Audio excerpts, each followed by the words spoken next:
Hi boys and girls, this is lecture 2.4 in Unit 2, the topic Continuity and One-Sided Limits. We'll take 2 lectures to discuss this topic, so this lecture will comprise part 1. First, we're going to define continuity. Here's an informal description of continuity. A function is continuous at a point if there is no interruption in the graph at that point. The graph is unbroken at that point. There are no holes, jumps, or gaps. The idea of continuity is similar to its actual definition outside of mathematics, something continuous without a break. And for a graph, that means there would be no holes, no asymptotes, no jumps, nothing anomalous occurring. In fact, a function is continuous on an open interval if its graph can be drawn with a pencil without lifting the pencil from the paper. If you had to lift the pencil to draw the graph, you would have a discontinuous point in the function. So what would cause a break in the continuity of a function? Look at this example. You can see that there's a hole in the function. If we were to draw it, we would be able to draw from this point to here. Then we'd have to lift our pencil in order to draw the rest of the graph. That's a break in continuity. This kind of break occurs when f of x is not defined. We've seen a couple of examples like this in previous lectures. In this example, if we tried to draw this function, we would be able to draw it from here to C, but then since there's a break in the graph, we'd have to lift the pencil, move to this point to continue to draw the function. This kind of break occurs when the limit of f of x as x approaches C does not exist. In this case, we have a limit as x approaches C from the left, and it is a different limit as x approaches C from the right. Therefore, at C, the limit does not exist. In this example, we have another hole. Even though the function is defined, we could draw the graph from this point to here, but then we'd have to lift the pencil in order to draw the rest of the graph. The limit of f of x as x approaches C does not equal f of x. So notice we have a limit because the behavior of the function from the left and the right is indicating the same value, but since the function is defined in a different location, once again we have a break in continuity. Now I want to point out that for the first example and the third example, a limit does exist. In the second example and in the third example, a function value exists. It's the combination of these features that brings about discontinuity. Therefore, a formal definition of continuity follows.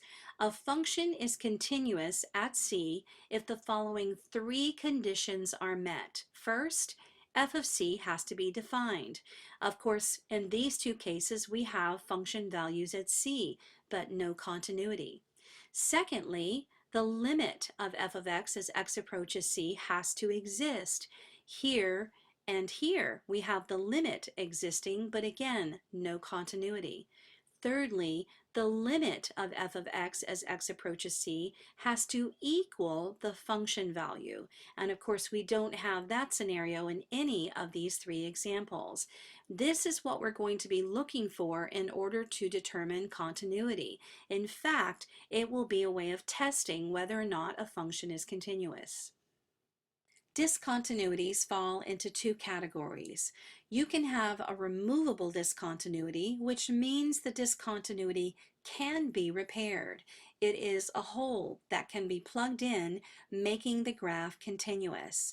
There are also non-removable discontinuities, which means the discontinuity cannot be repaired. There is a gap or a jump in the graph. Let's look at these 4 examples and discuss the continuity issues that we see here. For this first example, we see that at 0, we definitely have a break in continuity. We're not going to be able to draw this graph without lifting the pencil for sure, because there's an asymptote here at 0. As we approach 0 from the left, the graph is exhibiting unbounded behavior toward negative infinity, and as we approach 0 from the right, the graph is exhibiting unbounded behavior towards positive infinity. And furthermore, there's no way to repair this discontinuity. We can't fill in a hole and make this graph continuous. Therefore, this is a non-removable discontinuity at x equals 0. Now, in the second example, we have a piecewise function, and at 0, we have the connection between the two pieces of the function. To the left, you have a linear function, to the right, a quadratic. Let's see if this is continuous based on the test for continuity.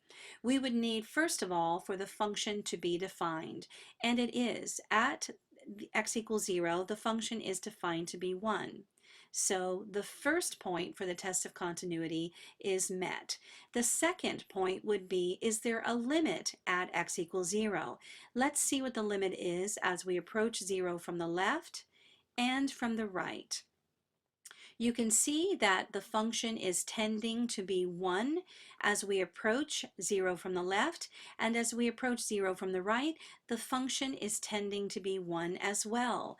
Therefore, the behavior of the function on either side of x equals 0 is exhibiting the same value, which means the limit does exist there, and the limit is 1. The third test for continuity is, does the function value equal the limit? And of course it does. The function value is 1, the limit is 1. Therefore, this function is continuous on the entire real line. Now let's look at this third example. You can see that at x equals 1, there is a hole in the graph.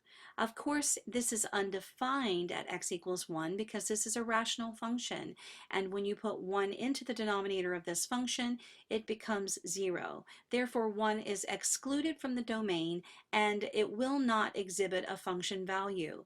Well, let's use the test for continuity to determine whether this function is continuous at 1. First of all, is there a function value at 1? And the answer is no. So right away, this function fails the test for continuity at x is equal to 1.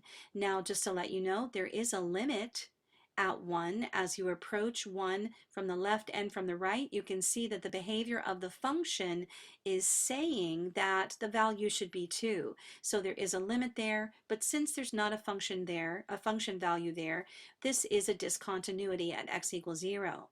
However, it is a removable discontinuity. We could make this function continuous by simply defining this value to be 2 when x is equal to 1. In fact, what if we made this a piecewise function, where the first piece is the original function, and we say this is what we want happening for every value except for 1. And then we define the function to be 2 when x is equal to 1. Notice that with that one definition, we have plugged in the hole and solved our continuity problem. That is why this is what is known as a removable discontinuity. In the fourth example, we see the sine function, and there are no breaks, no gaps, no holes, no jumps. It's continuous on its entire real line. So there we have a comprehensive discussion of the types of continuity issues that we might see. Now we'll discuss one-sided limits, and we did briefly mention this topic in a previous lecture. We discussed this notation and what it would mean, but now we're going to formally define a one-sided limit. When evaluating a limit from only one side of a particular value, the result is called a one-sided limit. One-sided limits are useful in taking limits of functions involving radicals, since there are often constraints on the domain.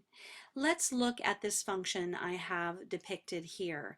There is definitely a discontinuity at x equals 1, and it is a non-removable discontinuity. We can't remove this discontinuity by plugging in a hole or defining a single value. Therefore, definitely it's discontinuous. Furthermore, definitely there's no limit here. However, let's talk about one-sided limits. There may be a limit as we're approaching 1 negatively, and there may be a limit as we're approaching 1 positively. This function has a non-removable discontinuity at x equals 1. However, we are still able to describe the behavior of the function in terms of left and right-hand limits. Let's look at the left-hand limit first. As we approach x equals 1 from the left, f of x, what is the function value doing? It's approaching 1. Therefore, the left-hand limit of f of x as x approaches 1 is 1. And this is the notation that we would use to demonstrate the one-sided limit. Now let's look at the right-hand limit as x approaches 1. As we approach x equals 1 from the right, f of x approaches 2. That's what the behavior of the function is trying to do as we approach 1 from the right. Therefore, the right-hand limit of f of x as x approaches 1 is 2, and this is the notation that you would use. The limit of f of x as x approaches 1 positively, or from the right-hand side, is 2. A final note: notice that the limit in general will exist only if the left-hand and right-hand limits are the same, which they are not in this case. Therefore, for this function, in general, the limit of f of x as x approaches 1 does not exist. The concept of a one-sided limit allows us to extend the definition of continuity to closed intervals. A function is continuous on a closed interval if it's continuous in the interior of the interval and exhibits one-sided continuity at the endpoints. Let's use this radical function to demonstrate the concept of continuity on a closed interval. You can see that this function is defined only between -1 and +1. That's definitely a closed interval. Well, is the function continuous in the interior of the interval? Yes, it is. There are no gaps, no breaks, no jumps, no holes, no discontinuities on the interior of the interval. Well, then what about the endpoints of the interval? This definition says that we only need to see one-sided continuity at the endpoints, and that's a good thing, because if we were trying to look at the behavior of this graph on either side of -1, we would have a problem. The function isn't even defined to the left of -1. We aren't able to look at the behavior of the graph over here, but since we only need to see one-sided continuity at the endpoint of the interval, we do see that here. Similarly, as we go to the other endpoint, we aren't able to look at the behavior of the graph to the right of 1 because the function isn't defined there. But as we look at the behavior of the graph to the left of 1, we see one-sided continuity at this endpoint as well. Therefore, we are able to determine that this function is continuous on the closed interval -1 to 1. That's it for today's lecture. I leave you with a viewpoint on math humor. God bless you, boys and girls.